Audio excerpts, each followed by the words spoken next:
donut. Fatty, fat. Hey, I took my vitamin C and zinc as preventative. Do I get a free donut for doing my part? No. Did you take your fucking snake oil, you hippie? There's nothing that vitamin C and zinc are going to do to prevent you from getting the fucking Rona. Unless it has mRNA from Moderna in your fucking orange juice. Here's another one. Would you like the unvaccinated to wear a yellow star on their chests? What? Wait, they got to went to the juice? Because not getting a free donut, Cecil, is the same thing as being herded onto a cattle car. And What now? What now? All right. That's unbelievable. Hey, get a free donut. There's no way. There's no way. Tom, there's no way that person didn't do that ironically. That's an ironic post. I can't believe that somebody would sit down at their computer and rub their hands and say, I got him now. This is an unassailable argument that I'm creating here. The world's greatest internet argument. They like blow it on their fingers, get them warm and type this thing up.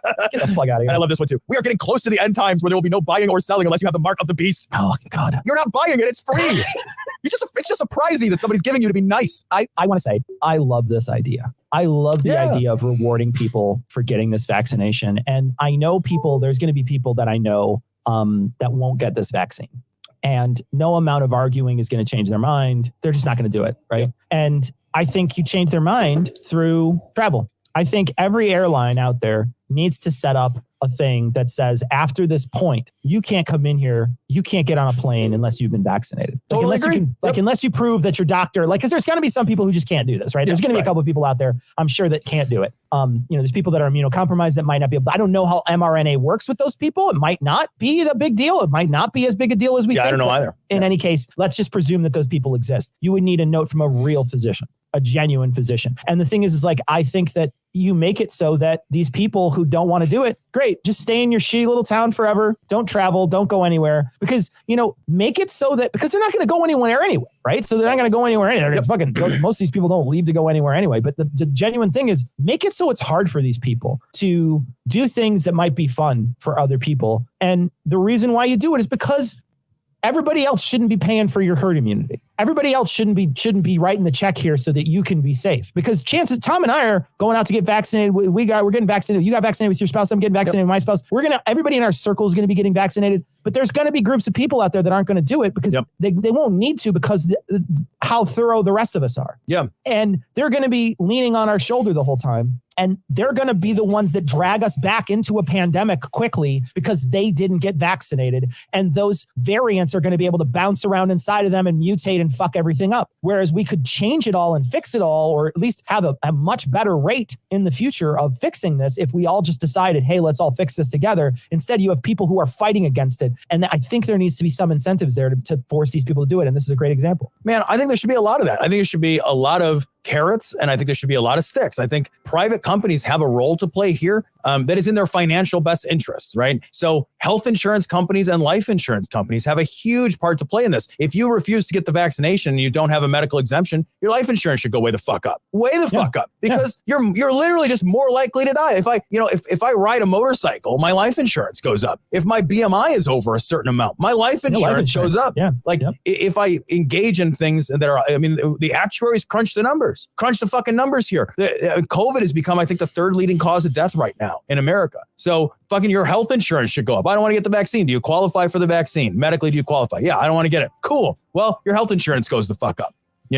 Or, alternatively, if you don't want to raise it, be like, yeah, everybody got the vaccine, gets, a discount for the health insurance. I want that discount. I want that free donut. I want to be able to get on an airplane. I want my life insurance rate to go down. They need to create enough things that you want and can't have so that it becomes such a pain in the dick to not get this fucking vaccine. It's the only way to do this. You have to just create all these little yeses and all these other little no's so that your life never gets to return to normal. Your life, you don't get the vaccine and you qualify for it medically. If you don't get it, your life should never return to normal properly. Yeah. Well, because it's going to be, you're always on the verge of another pandemic if more people don't get vaccinated. Absolutely. If we still have a breeding population for this virus, it's still going to fuck us up, and it's going to fuck us up harder every time. Yep. It's going to learn, and it's going to be worse, and it's going to be worse, and it's going to be worse. Yep. And we're never going to fix it if we can't get everybody on board. I'll tell you this too. If I was an employer, all new employees, I know that there's some difficulty in doing this for existing employees, depending on where you live, but all new employees should be required to be vaccinated. Require it. If I went to a restaurant and there was a sign on the door that said all of our staff have been vaccinated, and there was another restaurant next door that didn't have that sign, which one would you go to?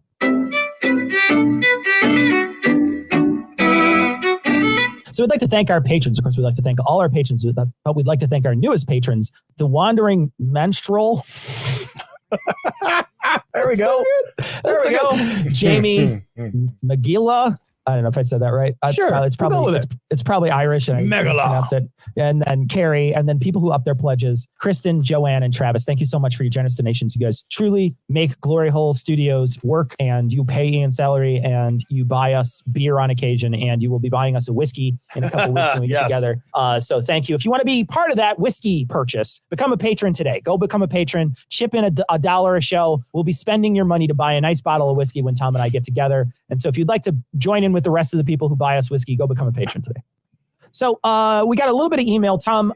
Let's talk first. I wanted to talk quickly and first about specifically about this post here by Ryan. I want to start there. This is on This was on our Patreon page, and this is in response to last episode. So Tom, I think we should read Ryan's aloud. So if you could you read Ryan's entire piece here aloud, and then we can talk about it. I'm listening to you lose your minds about men causing most of the violence right now, saying we need to tell our men to not rape, etc. We do tell them not to rape, Tom. Some people are just fucked up. And while I understand your broader point of needing to improve, it's so goofy to me how confused you seem as to why most violence is perpetrated by men. You've pointed out biology countless times over the years, and the differences between men and women. Men are biologically built for violence, warfare, and combat. Men as a species, it's just another animal. The world is violent. Don't delude yourselves into thinking that the laws of the land are not, as they have always been, kill or be killed. While we are certainly fortunate enough to live in a time and place where violence is at an all-time low, violence is always going to be just around the corner, and you need to prepare for violence and have a plan. Man is physically built to be able to fight and to inflict violence upon those who would come to take what is his, harm his loved ones, and to protect his clan.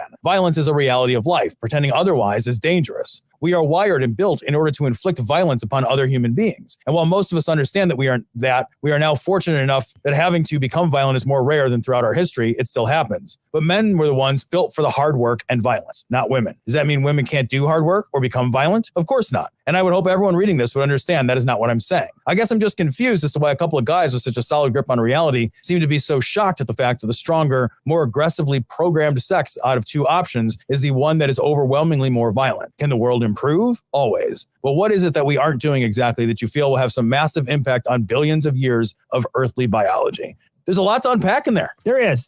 First, I want to commend you for being able to send an email from the Hunger Games. Kill or be killed. That's rough. I mean, to find an internet cafe during the Hunger Games has got to be rough. So first off, very impressed by that. I don't know what world you live in. You don't live in the world I live in. I live in downtown Chicago, and I never once for a moment in my life thought I lived in a world that was kill or be killed. I never once thought that at all. And so when I hear what you have to say, I immediately think, I don't live in a world that you have dreamed up. I live in a world that doesn't have those dangers that you keep on espousing. I don't feel like I live in that world. Yeah, there's a couple of things. He says in here, violence is always going to be just around the corner, and you need to prepare for violence and have a plan. The point of that I was making last week is that violence is male violence. The violence that you're worried about isn't from some separate third party violence, right? Yeah.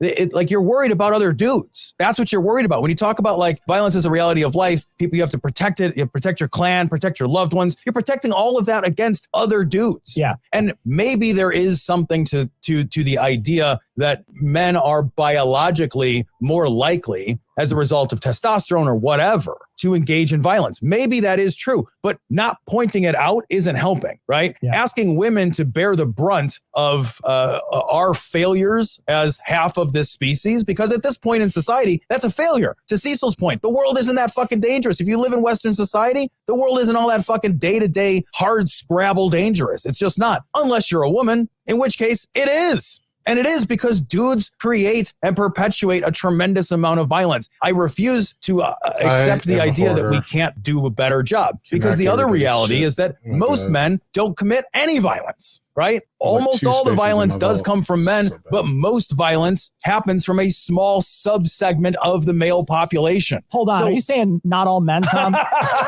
In this point, I am, because it's important. Because if we do recognize, if we do the work of being honest about it, and we say, look, almost all the violence is male. However, almost all males are not violent. Then we can try to solve for the equation and figure out why a certain subsegment of the exclusively or nearly exclusively male population breaks in some way that causes them to be violent. But if we don't do that, we never fix the problem. The thing, like, no one's in danger of me randomly assaulting them. No one's in danger of you randomly assaulting them. But some people are in danger of being randomly assaulted. So the question is, what drives that man to behave so much differently than me? Are they social factors? Are they biological factors? Are they economic factors? Are they a confluence of those events? We can solve for this. And if we solve for this, we fix some of these problems. If we don't do a reality check on it, though, if we just pretend violence is a inevitability of the human condition, that's not true, because violence rates differ area to area, age to age. Yeah.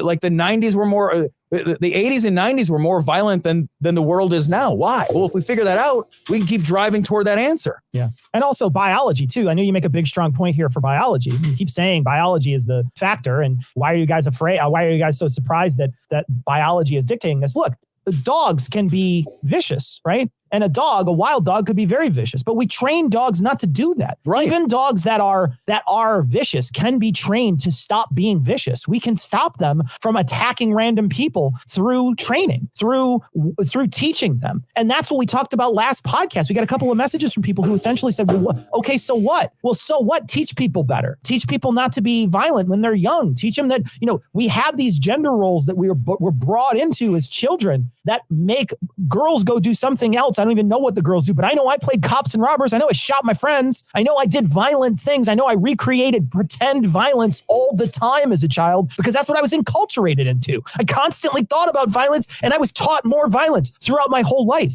We don't live in a society where that's beneficial anymore. That's not useful anymore. That's not a thing. I don't have to fucking defend my village from the next fucking village anymore. So I don't need to teach my kids to play violent games anymore. So we need to start looking at the world as a place that has changed and that is no longer as violent as it was even 200 years ago. Right. And it's okay because we can change. Well, I think that's speaking, like, the fact that the world is less violent in certain places and in certain times tells us that violence can be reduced. Yeah. Right. If you seek out the root causes of violence, you can reduce it. Also, I'm not shocked that it's men. I'm appalled. Yep. There's a difference. I'm not shocked. I'm not surprised. This isn't like some revelation I came to last week and thought, oh my God, I didn't think about this. I should share it. It just was apropos to the fucking horror of the mass shooting situation. I'm not shocked, but I think it bears fucking saying. And I think it bears taking some fucking cultural and social responsibility for. It's a lot better than having the police show up and knock on the door and say, all the ladies got to stay inside. Yeah. That's unacceptable. Yeah, right. John sends a message and he asks if the Discord still exists. The Discord does still exist. I know it's still there. Ian will get in touch with you about it.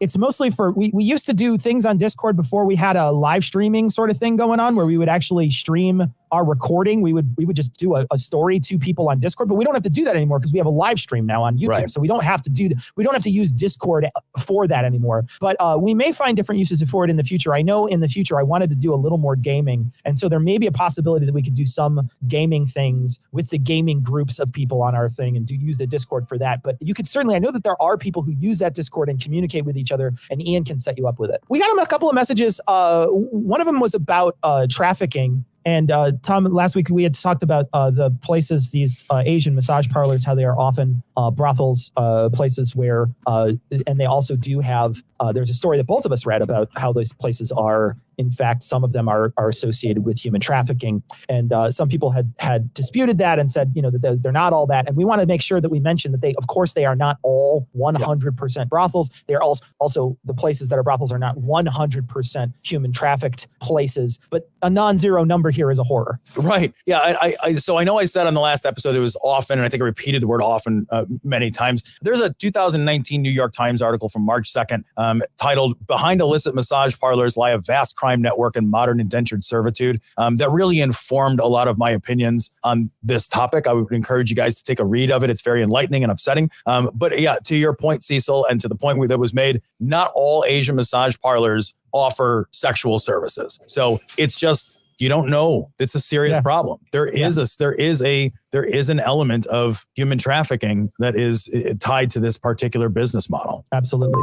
We got a bunch of messages from people who live rurally that are afraid to wear masks. They don't wear masks. They will not go into places with masks because they feel like it will single them out. And that's a huge negative. That's distressing. And, it's terrifying. And a couple of people sent us messages, and we read all the messages of people who said, specifically a couple people in Indiana, a couple people in different states. We got some from Oklahoma, other places wherever rurally, these people are specifically afraid to have this. They're afraid to go out and wear a mask. We got an image for Trump Pinata. We're going to put it on this week's show notes. Thank you, Ramiro, for sending it in. Horrible. It looks terrifying. I'd love to hit that. We got a message from Kia, and Kia says that they work in a hospital, and some people in the hospital are not going to be taking the vaccine. So that's God, it's so crazy. That's insane. I can't believe we live in a country like that.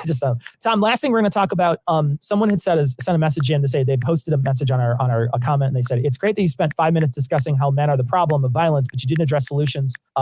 Basically saying, men are predisposed to violence, but you didn't, so what's the solution? It's nice to identify a problem, but a problem without a solution is just whining. Yeah, I know you want to address this. I do want to address that. I reject that outright. There are one of the first things that we have to do is we have to come to grips with the fact that we have a fucking problem. I don't have to be the one that has the solution in order to say, hey, we've got a problem. It's okay to say there's a massive problem and I don't know what the answer is, right? Yeah, I can say there's a problem with immigration and not have a solution. There's nothing wrong with that. And there's also nothing valueless in that. And as evidence for that, not everybody agrees that there's a problem. Yeah. We got messages from people that do not agree that this is a problem. Like, I think this week, that fucking swimmer, that Brock Turner guy got fucking released. That guy who raped an unconscious woman. Girl. Yeah. And got sentenced to 6 months and I only had to serve 3. That fucking guy got released. I saw a thing. Yeah. Like we have a problem with male violence. And I don't have the answer. I don't have the answer for a lot of the problems. But if we pretend that there isn't a problem, nobody gets to the answer. All right. Well, we are about to do a live stream. So come check our live streams out. This week on our live stream, we are going to be fighting doing a March Madness bracket where we take all the Right Wing Watch targets and we pit them against each other. You're going to want to check it out this week on YouTube and on Facebook. We haven't done it yet, but we're sure it's going to be a lot of fun. So go check out our live streams, 9 p.m. Central, and you can check out all the past live streams on our YouTube channel and on Facebook. That's going to wrap it up for this week. We're going to leave you like we always do with the Skeptic's Creed. Credulity is not a virtue. It's fortune cookie cutter, mommy issue, hypno-Babylon bullshit. Couched in scientician, double bubble, toil and trouble, pseudo quasi-alternative, acupunctuating, pressurized, stereogram, pyramidal, free energy healing, watered downward spiral, brain deadpan sales pitch, late night info docutainment.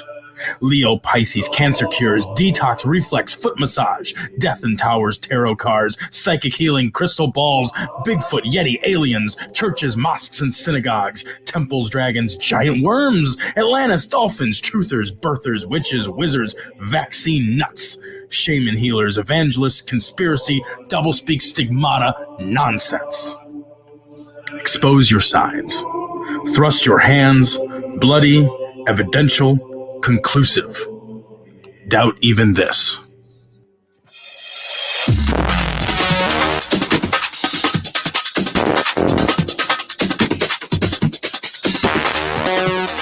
The opinions and information provided on this podcast are intended for entertainment purposes only. All opinions are solely that of Glory Hole Studios, LLC. Cognitive Dissonance makes no representations as to accuracy, completeness, currentness, suitability, or validity of any information, and will not be liable for any errors, damages, or butthurt arising from consumption. All information is provided on an as-is basis. No refunds. Produced in association with the local Dairy Council and viewers like you.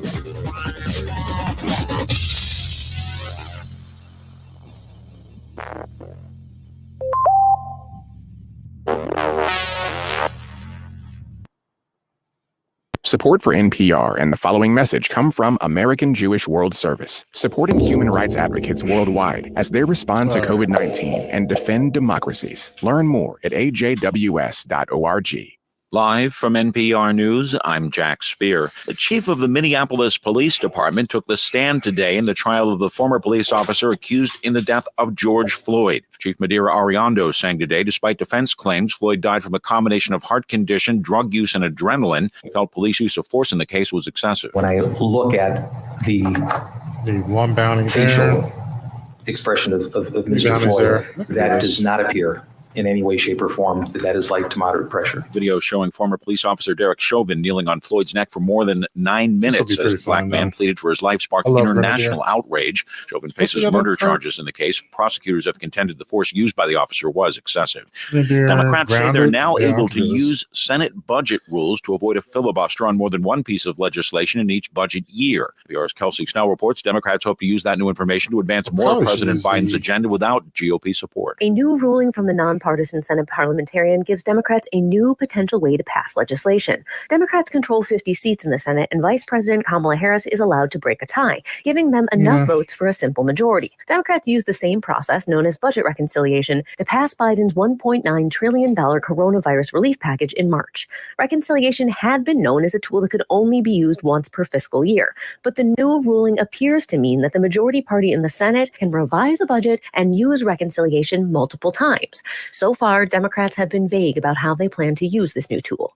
Kelsey Snell, NPR News, Washington. U.S. service businesses are growing rapidly. NPR's Scott Horsley reports on a new survey of service industry managers. The survey shows demand for services, business activity, and employment all accelerated last month, pushing an index of the service sector economy to an all-time high. The results are similar to those from a manufacturing survey released last week and signal the much larger services side of the economy is also bouncing back from the coronavirus recession. Many service managers report challenges getting the supplies they need to keep pace with growing demand, and more than half say they're having to pay higher prices as a result. Inflation watchdogs will be on the lookout to see if those price hikes are passed on to consumers. The Federal Reserve expects an uptick in inflation this year, but adds it's likely to be temporary. Scott Horsley, NPR News, Washington. U.S. Treasury Secretary Janet Yellen is calling for the adoption of a minimum global corporate income tax. Yellen putting forth the idea in an apparent effort to offset any potential disadvantages from a move by the Biden administration to increase the corporate income tax rate in the U.S.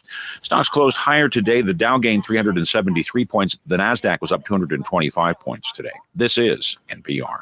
Social media app Discord says in a new report it removed 2,000 communities dedicated to violent extremism, more than 300 related to the baseless conspiracy theory QAnon. NPR's Bobby Allen explains the group chat app was used by some of the rioters who stormed the Capitol in January. Discord is a network of millions of mostly private chat rooms of friends or people connected by an interest. Since most of its communities are not public, like large social networks, far-right groups and white nationalists have turned to the site. Discord says in a new report that it deleted 2,000 communities with an extremist cause before the Capitol riots, and another 300 communities dedicated to the pro-Trump conspiracy theory QAnon. William Parton studies disinformation at Data and Society. While reports like this one are part of a public relations campaign that's meant to say, hey, we're taking this seriously, I think it's also evidence of the considerable progress they've made. Microsoft is reportedly in talks to buy Discord for $10 billion. Bobby Allen, NPR News, San Francisco. The parent company of Norwegian Cruise Line says it's hoping to begin sailing again from U.S. ports by summer. The company today going to the Centers for Disease Control and Prevention seeking permission to return to U.S. waters for the first time in more than a year. Norwegian says it would require all passengers and crew to be vaccinated for COVID-19 2 weeks before any trip on its vessels. The company saying its measures would go beyond what many other industries are doing.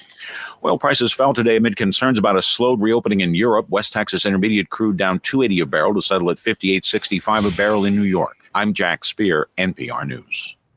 On Easter Sunday, a group of about 30 gathered in the parking lot of Christ Episcopal Church in St. Helens, Oregon.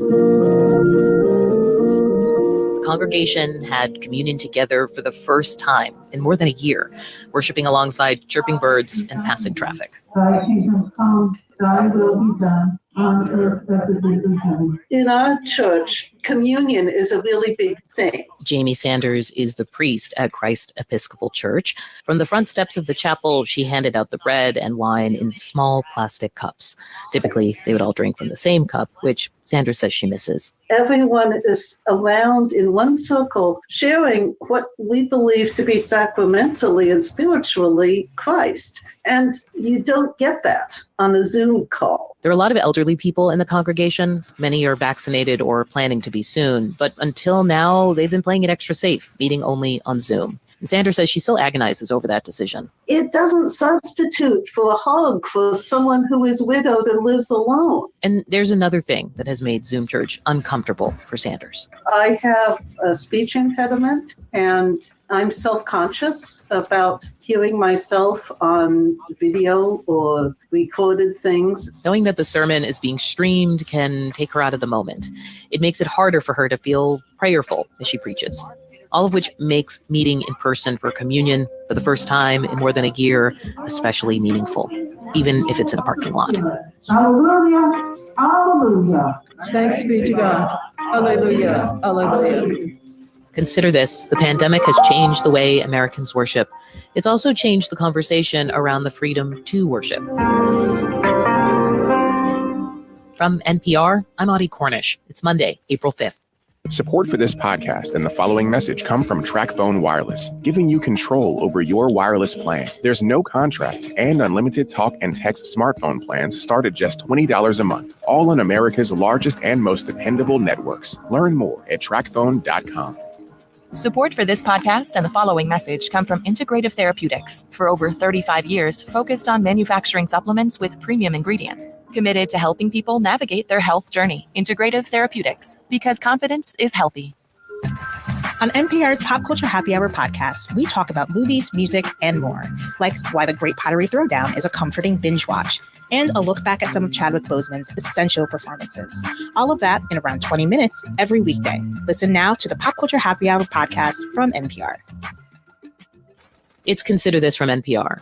Remember last year, just a few weeks into the pandemic shutdowns, when former President Trump suggested that Easter Sunday could be the day the country reopened. Easter is our timeline. What a great timeline that would be. Of course, 2 Easters have now come and gone, and the need for pandemic restrictions has not gone away. It's got faith communities wondering when things will get back to normal. But at least one pastor in Rochester, Minnesota, has never really had a normal. Hey, Autumn Ridge Church. I'm Rick Henderson, your brand new senior pastor, and this is probably... On March 9th of last year, Rick Henderson officially took over as lead pastor of a non-denominational congregation that had more than 1,000 members, and this was his first message to them. Jesus said that the defining characteristic of those who follow him is love. And as we process all the latest recommendations from the CDC and our local medical professionals, we're doing our very best to be prudent and loving. NPR's Lee Hale takes the story from here. Henderson says shutting down in-person worship was the right thing to do, but not ideal as the new guy taking over for a pastor who had been at the helm for over 30 years. There are many books written about this, and every single one of them says don't do anything for at least 18 months. Keep everything the exact same, and we changed everything the first week. At every stage of the pandemic, Henderson says he's followed state and federal guidelines. If ever there is a time that honoring elected officials means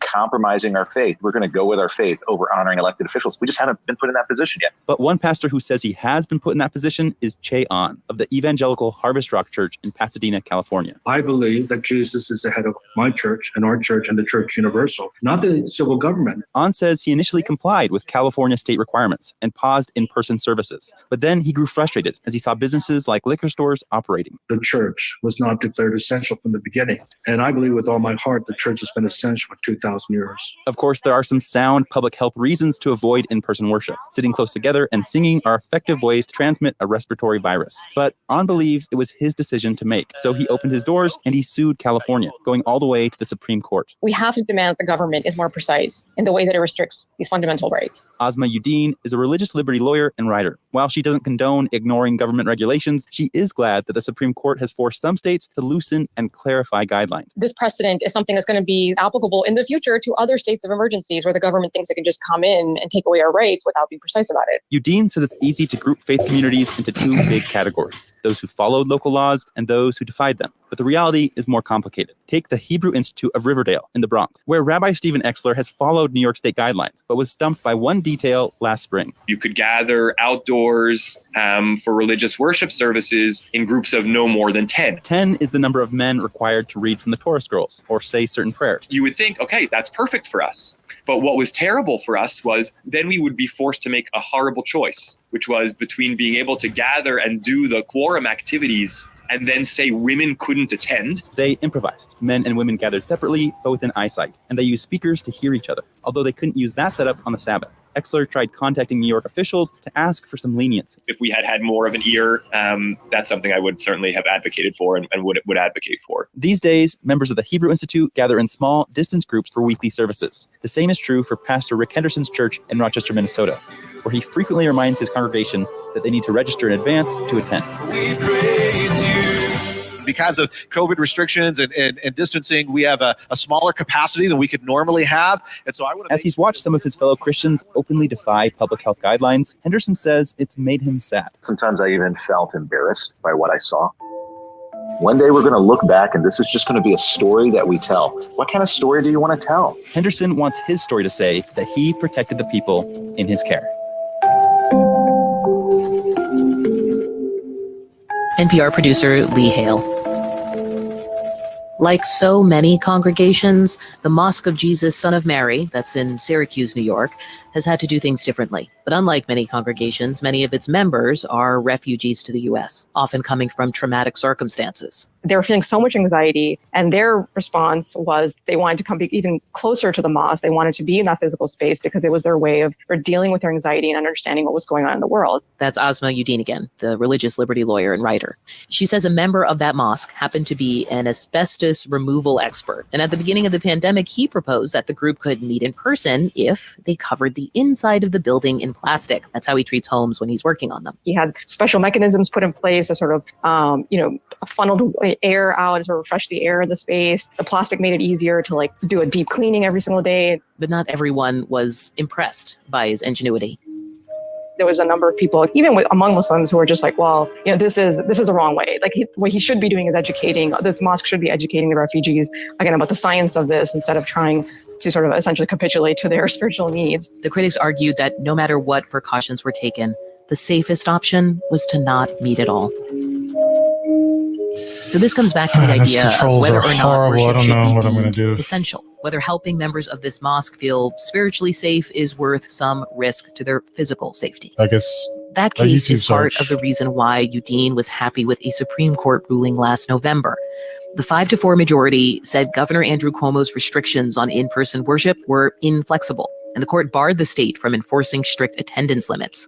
The reaction on the political left was swift. For one, Amy COVID Barrett was trending on Twitter, and lots of commentary by different sort of news columnists and Cuomo himself, who said that it was an ideological decision. Udine says the political divisiveness around this issue isn't helping things. I spoke with her about what this moment might mean for the future of the debate over religious freedoms. Religion and religious freedom have been deeply politicized for a while now. And in the beginning of the COVID restrictions, I was hoping that there was a unity that was going to begin to depolarize the conversation. But unfortunately, it ended up falling exactly the lines that these previous other conflicts had fallen into, right? This idea that one side consists of these dogmatic religious people who don't care about anyone else and are more than happy to inflict harm on others in the service of their own religious exercise. And on the other side, who's basically sort of calling out these harms and protecting vulnerable groups. And COVID restrictions, mask wearing, everything just ended up falling right into those precise categories. And it was disheartening. And I'm hoping that some version of this conversation that sort of evolved around these COVID restrictions and about the essentialness of religion will help to shed light on the unique place of religion in people's lives. What are the implications of some of this debate going forward? Meaning this was essentially a kind of emergency situation, right? That governments were taking certain actions. How should we think about this going forward? Well, that connects back to my reflections as an American Muslim and who sort of came of age in the post 9/11 landscape where extremism and national security and the sort of the bogeyman of potential sort of terrorist attacks were used in extremely sort of overbroad ways to, for example, surveil millions of Muslim Americans who are just going about their lives. We know there's been lots of evidence that came out there, reporting by the Associated Press about this decade-long surveillance program by the NYPD, where they had informants, placed in mosques and in cafes and other places where Muslims frequented.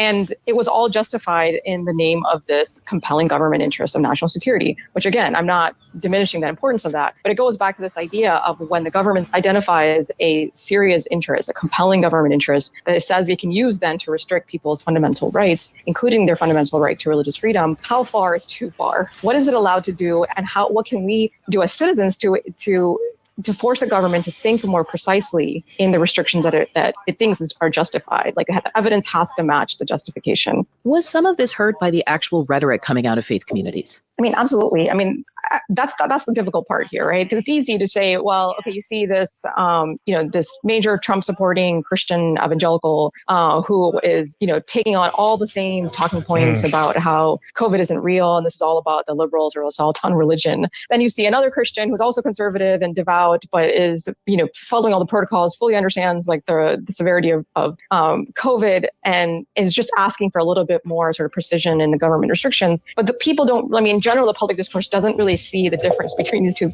sets of people, right? They're like, oh, well, they're both white conservative Christians. They're both saying that these COVID restrictions aren't right. So they're probably all the same. That's religious liberty attorney and writer Asma Uddin. She has a new book out that tackles some of these issues. It's called Politics of Vulnerability. You're listening to Consider This from NPR. I'm Audie Cornish. The presenting sponsor of this episode of Pod Save America is Simply Safe. If you have 33 minutes /cricket, wow, is this we didn't recognize his dulcet tones, and we're gonna have that clip just at the ready throughout Pod Save America forever, just in case we need it. I agree with that. And we'll just have Kyle hit play whenever we talk about Ted Cruz. Let's test it out. Ted Cruz.